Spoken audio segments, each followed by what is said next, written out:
लेकिन प्यास इतनी गहरी है कि करो भी क्या। डरो या प्यासे मरो, दो में चुनाव करना है। प्यास इतनी गहरी है कि भय को एक तरफ रख देना पड़ता है, और जो भय को एक तरफ रख देता है उसका ही भय मिटता है। भय अनुभव से मिटेगा, और तुम कहते हो अनुभव हम तभी लेंगे जब भय मिट जाए। तब बड़ी मुश्किल हो गई। तुमने एक ऐसी शर्त लगा दी जो कि कभी पूरी नहीं हो सकती। मुल्ला नसरुद्दीन तैरना सीखना चाहता था, तो किसी पड़ोसी ने कहा ये कोई बड़ी बात नहीं, इतना शोरगुल क्यों मचाते, आओ मेरे साथ, मैं सिखा देता हूँ। गए नदी के किनारे, सीढ़ी पर ही काई जमी थी। मुल्ला का पैर फिसल गया और धड़ाम से गिरा।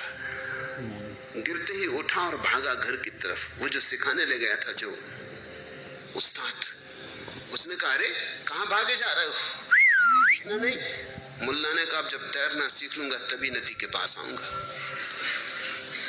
तो झंझट, पैर फिसल गया, चारों खाने चित्त हो गए, और कहीं नदी में गिर जाते तो जान से हाथ धो बैठ के, तेरा क्या भरोसा, वक्त पे काम आए ना आए।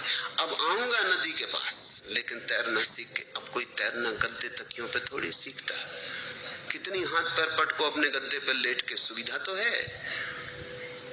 खतरा कोई भी नहीं है। लेकिन जहां खतरा नहीं वहां सीख कहां। खतरे में ही सीख है, खतरे में ही अनुभव है।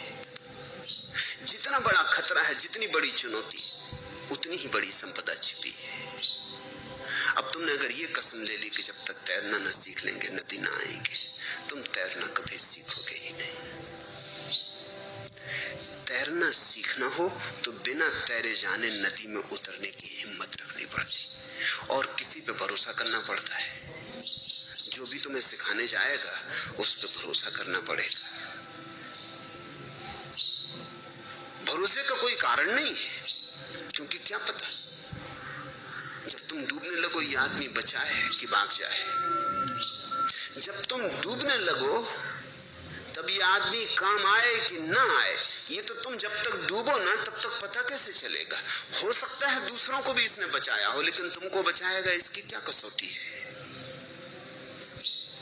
दूसरे ठीक ही कहते हैं, इसका क्या सबूत है। और दूसरे इसके ही नौकर चाकर नहीं है, इसका क्या पक्का प्रमाण है।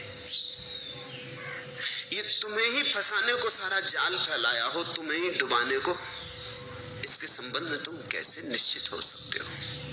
भय तो रहेगा। और फिर नदी तो दिखाई पड़ती है। नदी में तैरना